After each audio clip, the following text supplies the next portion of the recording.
आप सभी को जय मसीह की। मेरा नाम मयंक है। मैं दिल्ली शहर का रहने वाला हूँ। आज मैं आप सबके बीच में अपने जीवन की गवाही को लेके आया हूँ कि कैसे प्रभु यीशु मसीह ने मुझे मेरी बीमारी से चंगा किया और आज अपनी महिमा में मुझे इस्तेमाल कर रहा है। तो जब मैं 2.5 साल का था तो उस समय मैं काफ़ी ज़्यादा मेरी तबीयत ख़राब हुई थी। मैं बचपन से काफ़ी ज़्यादा बीमार जब मैं पैदा हुआ था उसके बाद से मेरे को जॉन्डिस वगैरह और काफ़ी सारी परेशानी मेरे को होने लगी थी। पर जब मैं 2.5 साल का हुआ तो मेरे को उस समय काफ़ी मैं बेहोश हो गया था और काफ़ी मेरे को प्रॉब्लम्स हो गई थी। उस समय मैं भाई बहन मेरे साथ में थे तो उसके कुछ टाइम बाद मैं नॉर्मल हुआ। पर उसके बाद मुझे पता चला कि जो मेरी तबीयत ख़राब हुई थी वो मिर्गी के दौरे के कारण हुई थी। पर उस समय मेरे घर वालों ने इतना ध्यान नहीं दिया था कि जो भी है कि कमज़ोरी की वजह से या जो भी, मैं काफ़ी छोटा था उस समय और मैं ठीक हो गया, नॉर्मल अपने खेलने कूदने लगा था, इसलिए लोगों ने ज़्यादा ध्यान नहीं दिया। फिर जब मैं 4 साल का मैं हुआ तो उसके बाद मेरे घर में प्रभु यीशु मसीह का नाम मेरे घर में आया। मेरे पापा के फ्रेंड के द्वारा वो आया था क्योंकि मेरे पापा काफ़ी ज़्यादा ड्रिंक करते थे, इसके कारण हम लोगों ने चर्च जाना शुरू करा। और जब चर्च जाना शुरू करा तो मेरे पापा ने ड्रिंक करना छोड़ दिया और अच्छे से हम लोग साथ में रहते थे। काफ़ी ज़्यादा खुशियाँ, काफ़ी ज़्यादा शांति हमारी लाइफ में आना शुरू हो गई थी और उसी कारण हम लोगों ने काफ़ी चीज़ों को फेस भी करा। पर हम लोग काफ़ी ज़्यादा परमेश्वर में हम खुश थे उस समय में। पर जब मैं 4th क्लास में मैं आया तो मैं अपने पापा के साथ में बाहर शॉपिंग करने गया हुआ था। मैं, मेरे पापा और मेरा बड़ा वाला भाई, हम साथ गए हुए थे शॉपिंग करने। तो उस समय ऐसा हुआ कि जब मैं शॉपिंग करने गया तो फिर से मेरी तबीयत ख़राब हुई थी। जैसे पहले जब मैं 2-2.5 साल का था जैसे ख़राब हुई थी, फिर से वैसे मेरी तबीयत ख़राब हुई और उसके बाद वो मैं फिर से बेहोश हो गया और मैं अपने पापा की गोदी में था। उसके बाद मेरे पापा मेरे को सीधा डायरेक्ट एम्स हॉस्पिटल दिल्ली लेके गए। वहाँ ले जाके जब उन्होंने मेरा टेस्ट वगैरह करवाया, उस टेस्ट रिपोर्ट में आया कि मेरे को मिर्गी की समस्या। उस दिन पता चला था कि जो पहले तबीयत खराब हुई थी वो भी मिर्गी के कारण हुई थी। फिर से पता चला जब कि मेरे को मिर्गी की समस्या है, दौरे पड़ते हैं। तो उसके बाद मेरा एम्स हॉस्पिटल से उन्होंने मेडिसिन वगैरह लिखी और 3.5 साल मैंने उन दवाइयों को खाया। पर उसके साथ भी मैं काफ़ी ज़्यादा कमज़ोर होता गया क्योंकि दवाई काफ़ी हैवी थी वो, जिसके कारण मैं बहुत ज़्यादा वीक होता गया। मेरा ब्रेन भी काफ़ी ज़्यादा स्लो हो गया था कि मैं पढ़ाई में मुझे ध्यान नहीं लगा पाता था। और उसके अलावा मैं काफ़ी सारी परेशानी, काफ़ी सारी बीमारियाँ मेरी लाइफ में थी कि कभी टाइफाइड, कभी कुछ मेरे को ऐसा होता रहता। पर जब मैं उस समय में था तो मेरे लिए प्रोफेसी हुई थी कि जब मैं बड़ा हो जाऊंगा तो परमेश्वर के राज्य में इस्तेमाल होऊंगा, परमेश्वर की महिमा में इस्तेमाल होऊंगा। ये सब गवाहियाँ मेरे लिए, ये सब प्रोफेसीज मेरे लिए उस समय हुआ करती थी जब मैं छोटा था। उस समय परमेश्वर ने योजना मेरे लिए बना दी थी। पर जब मैं उस समय काफ़ी ज़्यादा मैं संडे स्कूल में एक्टिव रहा करता था, बाइबल पढ़ना, स्तुति आराधना करना घर में अपने, और काफ़ी ज़्यादा खुशी मिलती थी इन सब चीज़ों में क्योंकि छोटे थे, ज़्यादा इंटरेस्ट लेकर इन सब चीज़ों में। पर मैं जैसे बड़ा होता गया अपनी उम्र में तो संसारिक दोस्त बने। उन संसारिक दोस्तों के साथ में उनकी धुन में लगा रहा। मैं चर्च जाने से मैं भी संडे स्कूल में मैं जाना छोड़ दिया, सारी चीज़ें छोड़ दी। अपने चर्च में भी बहुत ज़्यादा इनएक्टिव हो गया था मैं क्योंकि दोस्तों में ज़्यादा मेरा मन लगता था उस समय। फिर जब मैं बड़ा होता गया, जब मैं 11th क्लास में आया तो फिर से मेरी तबीयत खराब हुई। जैसे मेरे को जो मिर्गी की समस्या थी वो काफ़ी साल बाद फिर मेरे को उस दिन हुई जब मैं 10th 11th क्लास में मैं पहुंचा था। तो मेरा एक बारी मेरा हाथ टूट गया, एक बारी जब मैं बेहोश हुआ तो मेरी नाक टूट गई, यहाँ से आईब्रो फट गई। तो काफ़ी ज़्यादा मैं बीमार होने लगा। उसके में कमज़ोरी मेरे को काफ़ी ज़्यादा आ गई थी। बीमार तो मैं रहता ही था शुरू से, पर उसके बाद फिर वो मेरे को मिर्गी की समस्या से मैं और ज़्यादा कमज़ोर होता चला गया। और उसके बाद फिर एम्स हॉस्पिटल लेके गए। जब उनको बताया कि हमने आपका पूरा कोर्स भी कर लिया, उसके बाद फिर वही प्रॉब्लम आ रही है। टेस्ट मेरे हुए थे और उसमें वो रिपोर्ट में मिर्गी की प्रॉब्लम आ गई थी।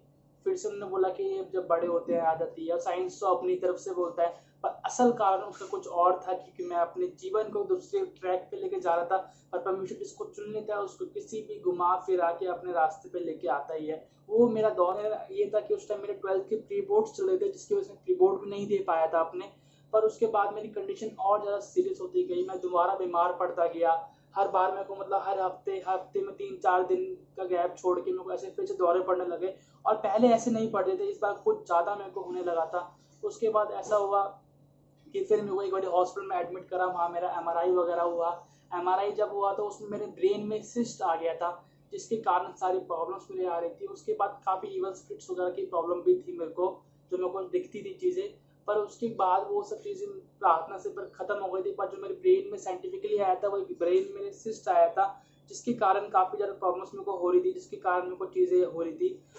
फिर ऐसा हुआ कि फिर मेरे को उन लोगों ने वहाँ से रेफ़र कर दिया। हमारे दिल्ली में एक इबास हॉस्पिटल है, वो मेंटल असाइलम के नाम से जाना जाता है, वहाँ मेरे को रेफ़र किया। वहाँ जब मैं लेके गया उन्होंने मेरे को मेडिसिन वगैरह लिख दी कि मेरे को 5 साल का वो कोर्स करना पड़ेगा और बोला गया कि ऐसे करके अगर ये कुछ भी हो सकता है, तुम्हारी कंडीशन काफ़ी सीरियस है, तुम्हें कुछ भी हो सकता है। ऐसे करके उन्होंने मेरे को बोला कि ये फट जाए तो कुछ भी हो सकता है, कि मेरी डेथ भी हो सकती है, पागल भी हो सकता हूँ। तो ये सब चीज़ें उन्होंने मेरे को बोल दिया। मैं काफ़ी ज़्यादा डर चुका था। उस समय मेरे साथ में मेरे मम्मी पापा नहीं थे, मेरे फूफा जी थे, उनके सामने बात हुई थी। तो मैं अपनी मम्मी पापा से शेयर भी नहीं कर पाया उस बात को। पर उसके बाद मैं काफ़ी ज़्यादा डर चुका था। डॉक्टर्स ने मेरे को डरा दिया था उस समय, कि मेरे दिमाग में सारी चीज़ें घूमने लगी थी, मैं बीमार था और फिर चीज़ें घूमने लगी। उस समय मेरे 12th का बोर्ड का टाइम आ गया था और इसी बीमारी के चक्कर में अपना 12th का बोर्ड मैं नहीं दे पाया था। फिर ऐसा हुआ कि काफ़ी ज़्यादा मेरे को उन्होंने नींद की दवाई, डिप्रेशन की मेडिसिन और काफ़ी सारी चीज़ों की मेडिसिन उनको दी हुई थी। मेडिसिन मेरी हुई तो उसके बाद ऐसा हुआ कि ना मेरे को दिखना बंद हो गया बीच में, कि मेरे को दिख नहीं रहा है। पर ये था कि मैं चर्च उस समय भी नहीं जाता, घर पे रहता था पर चर्च नहीं जाता था, प्रार्थना नहीं करता था। पर परमेश्वर चाहता था कि मैं उससे मांगूं, अपनी चंगाई मांगूं, पर मैं नहीं मांगता था। उस समय मेरा दिमाग पूरा करप्ट हो चुका था कि मैं क्या करूं आगे। फिर भी मैं अपने दोस्तों में और सांसारिक बातों में उस समय भी काफ़ी ज़्यादा लगा हुआ था, क्योंकि मैं समझ नहीं पा रहा था चीज़ों को कि मेरी लाइफ में चीज़ें क्यों हो रही है। हम चाहकर भी इन चीज़ों को नहीं समझ पाते, कि हमारे जब दिमाग जब सेंटर में नहीं आता है, जब हमारे दिमाग में जब शैतान कब्जा करता है तो हम चीज़ों को नहीं समझ पाते हैं। हम चीज़ें देख तो पाते हैं, समझ तो पाते हैं, पर उन चीज़ों पर नहीं चल पाते, एक्यूरेट उनको नहीं समझ पाते। तो यही सब मेरे साथ में हुआ। उसके बाद में जब मेरे को काफ़ी ज़्यादा सीरियस कंडीशन होने लगी, उसके बाद में ऐसा हुआ कि मेरे को दिखना बंद हो गया था। मेरे को एक इंसान आ रहा था, मुझे लगा 3-3 लोग आ रहे हैं। काफ़ी ज़्यादा प्रॉब्लम्स होने लगी, तो मेरे को लगा कि नहीं, अब मेरा एंड आ गया है। उस समय मैंने बैठ के घुटनों में प्रार्थना करी कि प्रभु यीशु मसीह, आप मुझे चंगा कीजिए। मैं आपसे चंगाई को मांगता हूँ, जैसा आप मुझे बोलेंगे मैं वैसा करूँगा। मैं आपका चुना हुआ हूँ। मैंने काफ़ी लंबी प्रार्थना करी और अपनी चंगाई को मांगा उनसे। और उस समय मेरे को थोड़ा रिलीफ फील हुआ, एक मन में शांति हुई कि नहीं, हाँ मैं ठीक हो सकता हूँ। और फिर उसके बाद में एक पॉजिटिव एनर्जी मेरे को फील हुई उसके बाद में, कि नहीं, मैं अकेला नहीं हूँ, प्रभु यीशु मसीह मेरे साथ में। क्योंकि मैं सारी बातें अपने घर वालों से शेयर नहीं करता था, क्योंकि वो काफ़ी ज़्यादा घबरा जाते थे इन सब चीज़ों को सुनने के बाद में। उसके बाद में ऐसा हुआ कि कुछ दिन और वहाँ पे एक मीटिंग होती थी मंडे को, तो मेरी मम्मी मेरे को ज़बरदस्ती उस मीटिंग में लेके गई और मैं मम्मी के साथ उस मीटिंग में गया। तो वहाँ जाके ऐसा हुआ कि मैं काफ़ी ज़्यादा, मतलब वहाँ जाके अच्छा लगा। और पास्टर तेज बली और भाभी जी ने मेरे को काफ़ी ज़्यादा इंकरेज करा उस दिन, बहुत मोटिवेट करा और मुझे काफ़ी अच्छा लगा। एक अपनापन, एक प्यार मुझे वहाँ उस दिन महसूस हुआ। और उस समय क्योंकि पापा की डेथ हुई थी मेरे, और मुझे वो उस चीज़ को मैं ढूंढ भी रहा था, एक अपनापन, एक अपने लोग मुझे मिले जो मुझे समझाए। मैं उस चीज़ को मांग रहा था और वो चीज़ मेरे को मिली। और उस दिन मुझे लगा कि नहीं, मुझे चर्च जाना चाहिए। उसके बाद मैं संडे भी, मेरे को मम्मी लेके गई चर्च वहीं पे, तो संडे गया। फिर मुझे काफ़ी ज़्यादा अच्छा लगा और उन्होंने मेरे को काफ़ी आगे बढ़ाया। मेरे को सारी चीज़ों से मैं निकला। फिर उस समय मेरे को साइकोलॉजिस्ट ने बोला था कि आप जॉब कीजिए, जॉब करने से आपका माइंड डाइवर्ट रहेगा, तो आप सारी बीमारियों से, आप सब चीज़ों से दूर रहोगे, तो आप प्रॉब्लम्स कम होगी। उस समय मैं जॉब कर रहा था, पर जॉब करता था मैं तो अपनी बुआ के यहाँ रहता था। मंडे टू सैटरडे जॉब करता था और सैटरडे नाइट में मैं अपने घर आता था, कि मुझे संडे सुबह चर्च जाना है। ऐसी लवलीन में हो गया था समय, कि मेरे को चर्च मिस नहीं करना। और उस समय मैंने अपने शरीर में ब्लेसिंग्स को देखा, कि मैं काफ़ी जो वीक था, मैं थोड़ा थोड़ा नॉर्मल होने लगा था, मैं अकेले ट्रैवल करने लगा था। और फिर ऐसा रहा। उसके बाद एक समय ऐसे आया मेरी लाइफ में कि मैं वहाँ पर टेस्टमनिया सुनता था, कि पास्टर तेजबली ने हमारे लिए प्रे करी। हम इतने सालों से दवाई खाते थे, हमने अपने सारी घर की दवाइयाँ फेंक दी। हमने यहाँ इतने सालों से दवाई खाते थे, हमने दवाई काफ़ी सारी, मैंने टेस्टमनी सुनी। और टेस्टमनी सुनने के बाद मेरे अंदर एक विश्वास आया कि जब ये लोग कर सकते हैं, ये लोग जो अभी विश्वास में आए हैं और सालों की बीमारी से उन्होंने टेस्टमनी अपनी मेडिसिन को फेंक दिया, तो मेरे को इतने साल हो गए, इतने साल से मैं चर्च जा रहा हूँ। हालांकि चर्च एक फॉर्मेलिटी की तरह, पर चर्च जा रहा था, प्रभु यीशु मसीह के नाम को जानता था। तो मेरे अंदर एक चीज़ आई कि नहीं, मैं कर सकता हूँ, मैं भी अब मेडिसिन नहीं खाऊंगा। उस दिन मैंने रात में अपने घर आया और मैंने अपनी सारी मेडिसिन उठाई और मैंने सारी मेडिसिन अपनी फेंक दी उस दिन। और मैंने मेडिसिन खाना छोड़ दिया उस दिन। बल्कि मेरे को 5 साल तक मेरे को उन मेडिसिन को खाना था। पर मेरा विश्वास था कि नहीं, मैं प्रभु यीशु मसीह विश्वास करता हूँ, मुझे कोई भी प्रॉब्लम नहीं होगी, कोई बीमारी नहीं होगी, मैं नॉर्मल हूँ एकदम।